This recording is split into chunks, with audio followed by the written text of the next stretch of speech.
Thank you for joining me today. My name is Josh Kagan. I'm an international trade attorney here at Kelly Dry and Warren, based in Washington, D.C. And I focus significantly on forced labor enforcement matters. That's what we're going to talk about today, the forced labor Section 301 tariffs. Before I joined Kelly Dry, just for a little bit of background, for those who I don't know, I was the Assistant U.S. Trade Representative for Labor Affairs at USTR, so head of the office in the agency that is in charge of both the negotiations related to these tariffs and the implementation enforcement of these tariffs. So I'm speaking to you in my role at Kelly Dry, but based on the information I've gathered across my career. So, like I said, forced labor tariffs are coming. This is about the USTR proposal, how it could impact your supply chain, and what to do next. We're going to talk about the proposed tariff rates that were recently announced, the covered economies, which is 60 around the world, the available exceptions that were stated in the proposed remedies, the public comment and testimony process, which is part of the statute and always exists for Section 301 matters, but is, I think, particularly significant in this context. Preparing for widespread forced labor import prohibitions going forward. I'm going to talk you through that process, but I think that's where this is all leading. And then I'll leave time for questions and answers. Just because we have a limited amount of time here, I only have about 35 minutes available for this. I'm going to ask that save all questions till the end. You can put them in the chat if you would like. The chat is only, as I understand it, viewable to me and our tech team here at Kelly Dry. And we will follow up as best we are able with anyone who has any questions. You can, of course, also always email me if you'd like to chat, and I'm happy to discuss with you any particular issues or concerns you might have that we aren't able to get to today. All right, some brief background on Section 301 of the Trade Act of 1974. That's the U.S. legal authority for the tariffs that were recently proposed. Excuse me. It allows tariffs against foreign countries that engage in acts, policies, or practices that are, quote, unjustifiable, unreasonable, or discriminatory, bucket one, and bucket two, that burden or restrict U.S. commerce. Those are kind of the boxes USTR needs to tick in its report justifying the proposed imposition of tariffs under this statute. The statute happens to define unreasonable acts, policies, and practices to include, quote, a persistent pattern of conduct that permits any form of forced or compulsory labor. So USTR's argument here, essentially from the first prong, is that by not having forced labor import prohibitions and therefore allowing forced labor goods into their countries, each of the economies they are investigating is, quote, permitting any form of forced or compulsory labor. The burden or restriction on U.S. commerce is essentially, the argument from USTR is that the U.S. is the only country in the world that hasn't implemented and enforced forced labor import prohibition, and therefore other countries are gaining a competitive advantage and encouraging lower cost production because they are not similarly addressing forced labor. We're not going to get into a ton on the legal arguments there. Again, I'm happy to have follow-up conversations, but just in the interest of time, I wanted to lay out some of the general bases for those arguments. Section 301, I think it's important to note, is a more established legal authority for tariffs than were IEEPA or the current Section 122 tariffs. The IEEPA tariffs, as the Supreme Court found, did not specifically authorize the use of tariffs or duties. Section 122, while it does authorize the use of tariffs, it is bound both in terms of the upper limit, which is 15%, and the duration, which is 150 days. Section 301 contains no similar upper limits or duration limitation. Section 301 is also utilized during both the first Trump administration and the Biden administrations. Numerous investigation and imposed tariffs in numerous contexts in both. Usually only one country at a time. During Trump 1, there was a multi-country investigation into various digital service taxes that countries were implementing, but I don't believe those tariffs were ever ultimately implemented. Now, not part of the actual investigation right now, but I think very important for your contextual understanding, and I mentioned this briefly, the U.S. does have a forced labor import prohibition of its own. That is really, there could be three parts. I could get into a third part here, but these are the two main ones. Section 307 of the Tariff Act of 1930 prohibits importation of goods produced wholly or in part by forced labor. I put the wholly or in part provision of that in bold because I think it's very important. It's not just that the final good itself can't be made with forced labor. It's that the final good or any upstream component of it, no matter how small, and there is no de minimis exemption here, can mean that the entire final product that is imported in the United States can be detained, should be detained by customs if they determine it to be produced with forced labor. U.S. CBP and Customs enforces this through withhold release orders, or what they're called. There are currently 55 current or active withhold release orders covering countries around the world. Recently, WROs, as we call them, have been issued for facility in Mexico, facility in Serbia, facility in Taiwan, and there are many focusing on China. They're issued at a rate of about 6 per year. Thus far in the second Trump administration. Under the Biden administration, it was about 2 per year.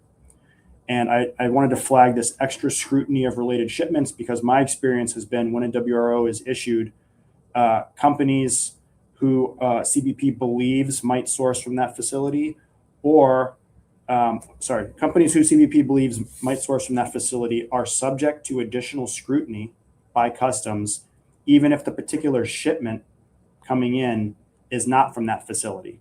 Basically, CBP is able, using platforms, which are the same ones that we use, to trace corporate connections and supply chains based on shipment history and trade data, and can say, we've seen that this company in the past has sourced from this place. This place is a place that we think has forced labor. Therefore, we're going to apply extra scrutiny to this company. So I want to flag that because even though it's not generally going to lead to WROs unless there is evidence of forced labor from CBP's standpoint. I went too fast. It is still going to result in extra scrutiny. The other one that we need to mention is the UFLPA, Uyghur Forced Labor Prevention Act. Basically takes 307, puts it on steroids, presumes all goods made or mined in the Xinjiang Uyghur Autonomous Region of China are subject to Section 307, therefore should be detained, as well as shipments linked to entities on the UFLPA entity list. This entity list is developed by a cross-government initiative with principals from a variety of agencies called the Forced Labor Enforcement Task Force that I served on when I was in government. To date, in about 4 years, almost $4 billion in shipments have been detained. The number of detentions has been fairly constant across those 4 years, fairly consistent. About 900 per month are detained, and that has been true in the Trump administration as well, but the value of what is being detained is lower now. So basically different things are being detained, but the amount is still about the same. More detentions are coming direct from China. In the first 2.5 years of UFLPA, about 39% of detentions were direct from China. Now it's 74%. There is also a separate law called CATSA, Countering America's Adversaries Through Trade Sanctions Act, that focuses on North Korean labor anywhere in the world and treats that as forced labor, but it has not been enforced. So I'm not going to get into it today. Quick background, what does forced labor mean? What are we talking about here? And I'm going to explain the investigation, but I think it's just important to understand what does forced labor mean. Under both U.S. law and the ILO standards, International Labor Organization standards, there's 2 prongs: involuntariness and menace of penalty. If you have both of these, both U.S. law and international standard assess that you have forced labor. It doesn't need to be people in chains. And you have here in front of you a list of 11 different indicators that are used both by the ILO and by U.S. Customs to determine the existence of forced labor in a particular context. If a number of these match together, and there are ones that relate to involuntariness and menace of penalty, then for purposes of international standards and government enforcement action, you have forced labor. This is the same mechanism and the same standards that will be applied by the EU and their forced labor directive. Okay, background on the Section 301 forced labor investigation.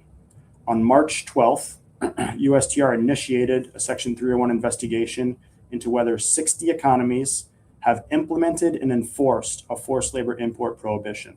I want to pause on this point for a minute because I've seen and heard a significant amount of misunderstanding about this investigation. The investigation is not focused on whether a country has a, quote, forced labor problem, whether they have a lot of forced labor goods being produced in that country, or even whether they have state-sponsored forced labor. The investigation is into whether each of these 60 economies has, again, two prongs, an implemented and enforced forced labor import prohibition. So implemented means they have a law in the books saying forced labor goods are not allowed in this country. I think USTR is taking a fairly broad definition interpretation of that one. And then also enforced, meaning they're stopping shipments, they're detaining shipments under this authority. That is what they are asking. The answer they got back, no surprise, and their preliminary findings was none of the 60 economies have both implemented and enforced a forced labor import prohibition. We will get into some they found to have implemented but not enforced, but none have enforced to date. There is a public comment process. This is normal under Section 301. There was a public comment process under Section 301. That deadline was April 15th. There were public hearings on the investigation, and then USTR recently announced its determination of proposed remedies on June 2nd. So that's where we are today. We have the proposed remedies and the determination. The determination was none of the 60 have an enforced forced labor import prohibition, and they should all receive tariffs. And then the proposed tariffs, which are not final, they are proposed. These are the proposed tariff rates I just mentioned. There are two buckets. One is a group of 60 economies. I keep saying economies because the EU is included. 6 of the 60 economies, there are 14 that received a 10% tariff rate, and there are 46 that received 12.5. The 14 are Canada, Ecuador, the EU, Indonesia, Mexico, and Pakistan. I put a semicolon there because this is the group of countries that the US government has determined has implemented a forced labor import prohibition. Canada and Mexico did it as part of the USMCA process. Ecuador, Indonesia, and Pakistan recently did it as follow-ups to commitments they made to the US government in the bilateral negotiations on reciprocal trade. And the EU actually has been in the process of implementing a broad forced labor regulation that goes into effect the end of 2027, but they put them all in this category together. Argentina, Bangladesh, Cambodia, El Salvador, Guatemala, Malaysia, and Taiwan have committed in those bilateral negotiations to the US to implement a forced labor import prohibition, but have not yet done so. And then the UK gets put in here as having a, quote, partial import prohibition. So all of these countries, they get A's for effort, even though none of them have actually enforced prohibition yet. And they have implemented to various degrees. They get 10. Everyone else gets 12.5. There are these are broad duties applied across product categories. So it's for the whole country, but there are a number of key exemptions. Importantly, there is an annex that lays out goods that are not subject to these tariffs. It is a variety of things. It's fairly similar, quite similar actually, to the list of exemptions we've seen under the previous tariff regimes, IEEPA and Section 122. It's exempting goods that are not produced in the United States, certain goods that I would characterize as probably being seen as relating to, quote, affordability, basket goods. But that's what we have in Annex A. Section 122, goods that are subject whole or in part to Section 122, that are subject to Section 122, or components that are subject to Section 122 are not included in the scope of these tariffs. USMCA qualifying goods, CAFTA qualifying textiles, etc. None of those are included in these tariffs. There's also establishment of a textile mechanism that I'm not going to get into in great depth today. Essentially sounds like a series of bilateral TRQ, tariff rate quotas, with various countries to allow certain amounts of textiles from those countries into the United States at reduced tariff rates. And it says that the amount of that quota will be based on kind of the trade going the other way from the United States with respect to textiles and inputs.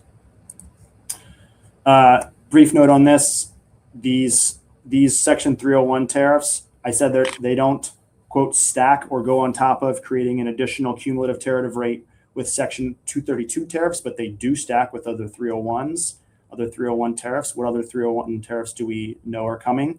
We have an ongoing investigation into 16 economies for structural excess capacity in production and manufacturing sectors. That was announced at the same time as these forced labor tariffs. I've tried to update relevant thoughts on my LinkedIn page, so I had mentioned this previously. But for the broader knowledge, this investigation was delayed twice. The forced labor investigation was not delayed, led me to believe the forced labor tariffs were coming first. I still do think these are coming pretty soon. There's an ongoing investigation into China's implementation of its phase one agreement commitments. It's been ongoing now for several months. Those could be coming soon, probably contingent on broader geopolitical conversations between the countries because it's China specific. There's a recent investigation initiated into Vietnam's intellectual property practices. That's not coming as soon. I don't think it'll be in place before Section 122 tariffs expire, but it is also in play. And then there was a determination of proposed remedies. So the investigation, kind of similar place to this one, the forced labor one, 25% proposed tariff rates on Brazil was announced June 1st. So that's also in play. So just to say again, stacking means for each of the countries I just mentioned, the cumulative tariff rate for goods subject to multiple investigations will be additive. So 10% plus 25% plus whatever else. There is a public comment opportunity as part of this current proposed rates. I want to highlight it because I will be honest with you, there are varying degrees of importance of public comment opportunities in my experience. They're always useful as a jumping off point to say to the agencies, we have a comment, we filed a comment, we want to talk to you about it and not potentially create Administrative Procedures Act concerns for them. So it's a good practice. This one I think is also really substantively important because there is an opportunity and USTR is specifically requesting input to, by July 6th, let them know whether any products should be added or removed from Annex A and whether products already listed there should remain there. So just to underscore that a little bit, as I said, Annex A is a list of specific HTS codes, specific products that are exempted from these tariffs. Until now, there has not been an opportunity during the second Trump administration to request product-specific exemptions, at least not in a public way, in a public, documented way, for particular products that should be exempt for the tariffs. There was an exclusion process, as folks might remember, for the Section 301 tariffs in Trump 1. They've said they don't like doing that in Trump 2. Here we are. This is what they're asking for. What products should be added or removed from Annex A? So this is a chance to provide, meaningful input to USTR on that topic. Whether any country should have their tariff rate increased, they don't ask about decreases, interestingly, maybe not surprisingly. Whether countries should receive different tariff rates based on the level of their commitment in implementing and enforcing a forced labor import prohibition. I laid out very briefly kind of some of the thinking around how countries ended up in those different buckets. So any thoughts further to that point? And features of the textile mechanism that I briefly described. There's also a public hearing that will start on July 7th, and requests to participate in that are due on June 22nd. All of the docket for all of this is on the USTR's website. What's next? When might final tariffs be in place? So I've mentioned a couple times the current 10% tariffs under Section 122. The 150 days for those expires on July 24th. So it's long been the assumption of a number of folks that the plan is for these tariffs to be in place before those tariffs expire. Those can be extended with congressional authorization, which seems unlikely at this point. But these 10% and 12.5% tariffs, I think, are on track to be in place by July 24th, as well as, if we hear the proposed rate soon, potentially the overcapacity, Section 301 tariffs, along with the Brazil tariffs. What's next? So this is, I think, something I want to emphasize that I have not seen a lot of people talking about, but I think it's really important to anyone who focuses on sourcing and global supply chains. So whether we will see new forced labor import prohibitions coming online as a result of this, I think we've seen countries make a number of accommodations to the U.S. government and as part of the bilateral negotiations related to the reciprocal tariffs. And so I think that, there is some precedent for this. And frankly, I think when you start stacking the various asks of the US government on top of each other, passing a law prohibiting importation of goods made by forced labor, and then working with US Customs to essentially enforce the same things they enforce is probably one of the easier asks countries are being requested by the US. So I think, there is real scope for this space getting very active very soon. So before any of this started, like I said, Canada and Mexico had forced labor import prohibitions on the books, not enforced. Canada has stopped a couple of shipments that have subsequently been released, but no real enforcement from any broad sense of the word. Canada's, I think I wanted to flag, Canada's prohibition also includes child labor, not just forced labor, more than the US asked them to do. Recently imposed prohibitions, some of the other ones ended up on that list. El Salvador on March 6th of this year for both forced and child labor. Indonesia on April 15th. Pakistan on April 30th. Ecuador on May 4th. So just in the last few months, we have 4 new forced labor import prohibitions on the books. We'll see what enforcement looks like, if anything, in those contexts, but certainly continues to be an active area. I mentioned forthcoming prohibitions. There's the EU, which is a big one, currently planned to come online in December 2027. Malaysia has one. They committed to do it within 2 years to the US. That commitment was made October 2025, so that's where that date comes from. Argentina, Bangladesh, Cambodia, Guatemala, Taiwan have all made commitments to the US to implement forced labor import prohibitions as well. Just after these proposed tariff rates were announced, Government of Canada put out a statement saying Canada will soon be taking action to make its forced labor import prohibition even stronger, including through the introduction of new legislation this month, meaning in June. So this is going forward, I think, in a world where there are going to be more forced labor import prohibitions, more complexity for companies to navigate. We'll see what enforcement looks like, but I think this is where the momentum is headed right now. I don't want to go in too deep on this because I could, and it's quite a rabbit hole. But what does a forced labor forced labor import prohibition look like in each of these contexts?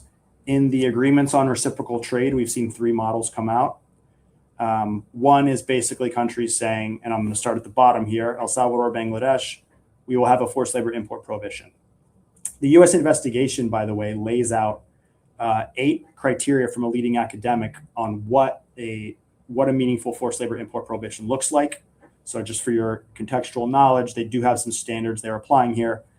But in terms of the commitments that got countries to that 10% instead of 12.5% rate, we have countries saying we will prohibit it. We have countries saying we will prohibit importation of goods with forced labor, and also will, some permissive verb, recognize, consider, review acts by the U.S. under its forced labor import prohibition. And then you have a couple, Guatemala, Taiwan, saying they will recognize acts by the U.S. under its forced labor import prohibition. Basically, whatever the U.S. does, we'll do it too. And that is the model that I think will enable countries to hit the ground running the most quickly. So if we're looking at a scenario where countries are trying to tick this box and accommodate the U.S. request as quickly as possible, it is the strongest model. It is the model that will impact the most trade the most quickly, which is basically a widespread Section 307 WROs. It's still an open question how much enforcement will be enough. I do think, and this is a question I've gotten quite a bit, are these all just a pretext? Does the U.S. really care about forced labor? Look, I think 2 things can be true. I think it can be true that, lo and behold, we've ended up with a 10% minimum rate here, which is the same base rate that we saw under both IEEPA and Section 122. Not a coincidence. They announced the 301 investigations the day after the Supreme Court decision, or announced they were coming. Not a coincidence. Also, the U.S. has been asking other countries to implement forced labor import prohibitions for the entirety of my career. I know for sure, at least going back to TPP, at least for 15 years, the U.S. has been making that ask. And they have gotten, like I said, in USMCA, Mexico and Canada agreed to do it. Many other countries told them no, most other countries. So I think both, they wanted to get this in place before the 122 tariffs expire. And also, I do think they care about having countries implement forced labor import prohibitions because it's been a long-standing ask. So the rubber will meet the road when other countries actually start enforcing their forced labor import prohibitions, and we will see if the U.S. government reduces tariffs in response. That will be a strong indicator of the legitimacy of this request from my standpoint. Okay, preparing for a multi-jurisdictional enforcement environment, as I've indicated, I do think this is where we're going. More countries with forced labor import prohibitions, more complexity to navigate, may or may not be aligned with each other in terms of their determinations. So I would say first, you need to know your supply chain. If you know your supply chain, you have a chance of knowing your forced labor enforcement risk, and you need to go as far upstream as you can. The wholly or in part provision adopted by the U.S., which they're asking other countries to do as well, means you can't just go tier 1. You got to go as far up as you can. Potentially no more, or at least more limited re-exportation. A very common dynamic with UFLPA and Section 307 detentions in the U.S. is goods are detained, they're not allowed to enter, and they are re-exported elsewhere. It's absolutely permissible when something is held at the border. But if we are operating in an environment where all or at least many more countries have a forced labor import prohibition, there's nowhere else to go, or at least limited places to go. So I think that could change that dynamic. Evaluating your risk the same way the government enforcement agencies do. There are a lot of different models out there that are focused on international standards and focused on all kinds of particular auditing standards, and those all have value for different things. But I think it's important to think about this the way that the government enforcers do. And so I think that's essentially a two-pronged approach. Qualitative investigations more than just audits of key suppliers. So it doesn't mean you need to do this for everyone in your supply chain, but for your key suppliers, the US government is not showing up and doing an audit. They're essentially doing what I would characterize as covert investigations to try and identify indicators of forced labor. You can't really identify indicators of forced labor by showing up and doing kind of the normal tour of a facility, right? You need to talk to workers outside the working environment. You need to try and gain access to, kind of the overall dynamics at a facility. You know, if there's any kind of work that's kind of being sent out the back door and done somewhere else. And all of this requires more than just an audit. Audits have value. It's not a dig on audits. I think they're great at a number of things, including occupational safety and health after Rana Plaza in Bangladesh. But I don't think they are sufficiently getting at forced labor risks in the way that CBP and other enforcement agencies are thinking about. And also identifying upstream risk via platforms. So some of the risk from this is, like I said, knowing your supply chain. There are a variety of platforms that are available. We use them. We use the same ones the customs is using. So that will enable you to see not necessarily whether something has forced labor in it, but what are the corporate connections? What does the trade data and supply chain connections say about the connections your particular company or a particular importer or a particular supplier might have to known vectors of risk? So first you have to identify those vectors of risk, and then you can see what connections they might be seeing. This is the two-part strategy to really understanding your forced labor risk in your supply chain. Assessing and implementing key suppliers traceability is an important part of this equation. So if there is a detention, whether it's 307, UFLPA, or any of these other forced labor import prohibitions coming, the question really is, how well can you prove to customs, how well can an importer prove to customs that the goods they have detained are not the droids they're looking for, so to speak?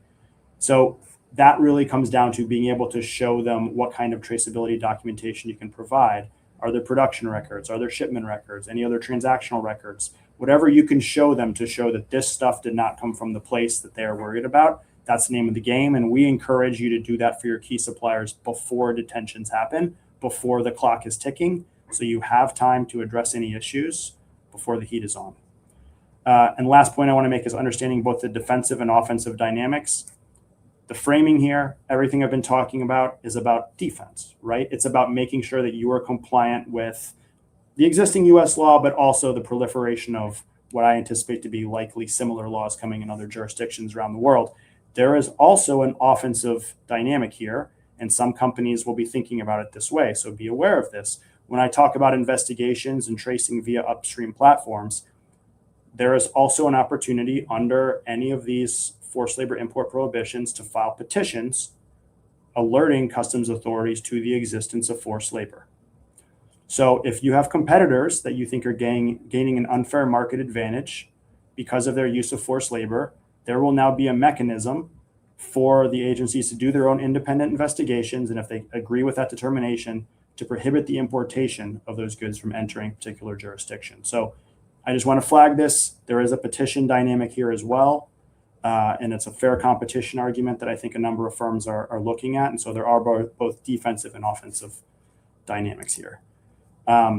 Key takeaways, very briefly, because I know we're about at time, and I do want to get some questions.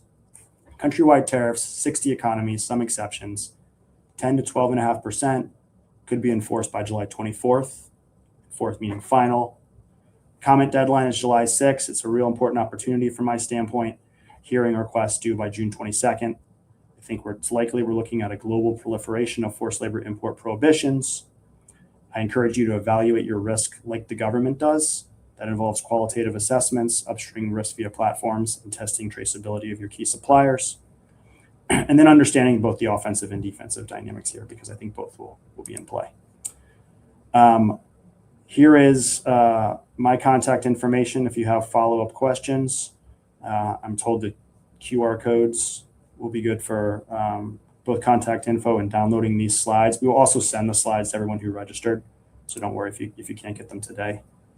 I think I have a little time for some questions. Someone will let me know if not. But let's see. See, if a country implements and effectively enforces the measures identified under Section 301, would that lead to tariffs being reduced or lifted? So I can't tell you for sure because we haven't been in that situation yet. But I think it is likely that if USTR is going to act consistent with the statute, and let me take a step back, like let's be honest about the scenario, the context here. The U.S. government lost a trade case on tariffs at the Supreme Court.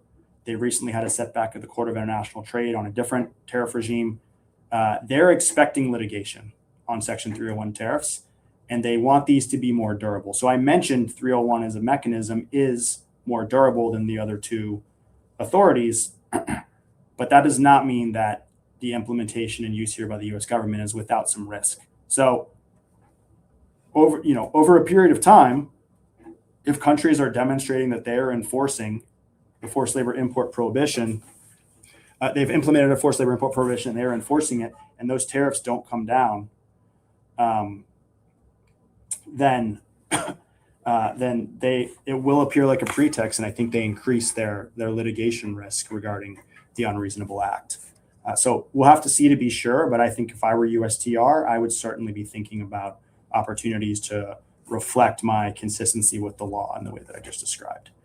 One other thing I got some questions about, I think it's probably based on my 232 comment about whether this is the breadth of these with respect to kind of the product scope. So they are not product specific. They are countrywide with some exceptions. The exceptions, as I said, laid out in Annex A, goods subject to 232, USMCA compliant goods. I think the play here is really to create increased leverage on Mexico and Canada as part of the USMCA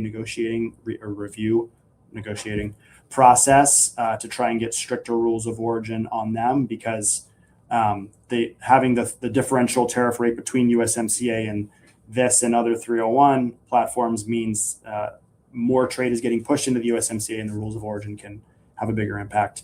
And also I mentioned the CAFTA textiles. So yeah, not product specific. Let's see.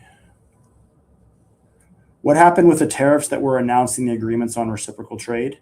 Do these tariffs layer on top of those or replace them? From the US's standpoint, the negotiating position is those agreements still hold.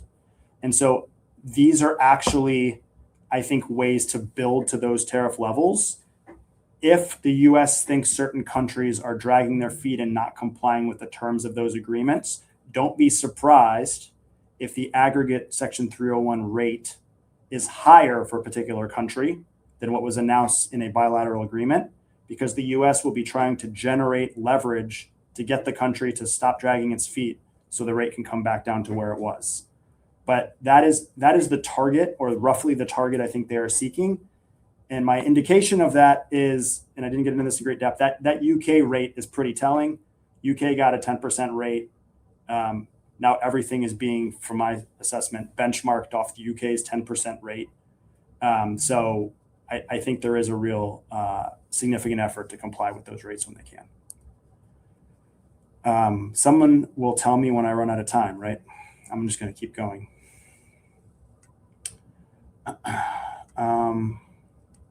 Let's see. As the importer record, is it sufficient to have a written statement from an EU supplier confirming the imported unit is China country of origin produced outside the Uyghur region without providing the exact manufacturer's address in China, citing that they do not wish to share this information with the importer of record? No.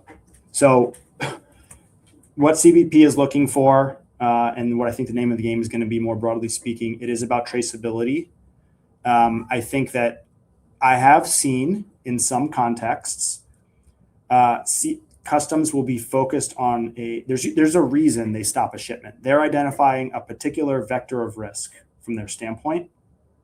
And so they want full traceability all the way up the supply chain for that shipment. But sometimes it is the case that that is just not possible.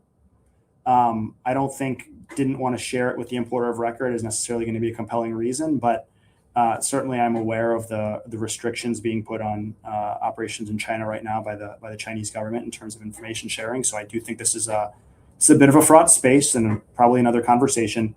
But what CBP is looking for is full traceability documentation. If there is some area of the supply chain that they are not particularly focused on and for which traceability documentation is unavailable, I will often advise clients to just let's put together the best evidence we can, which could be attestations, could be isotopic testing. But if they are focused on a particular node in the supply chain as the vector of risk, and you don't have traceability documentation to rebut their suspicions, you're rowing, upstream.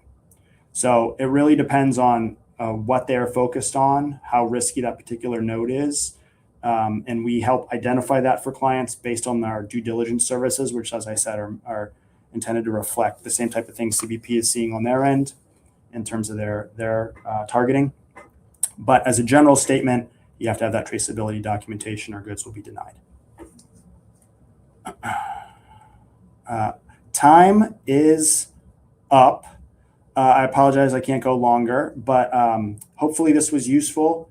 You have my contact information. Let me see if can I put it back up? May or may not be able to put it back up. But there it is. My contact information is back up. Feel free to reach out with any questions. We will do our best to get to each of these questions that folks put in the chat if we can identify the folks who sent them to us. And please feel free to reach out for any conversations with me on a one-on-one basis. Hope this has been useful. Hope everyone has a great day. Thank you for joining us.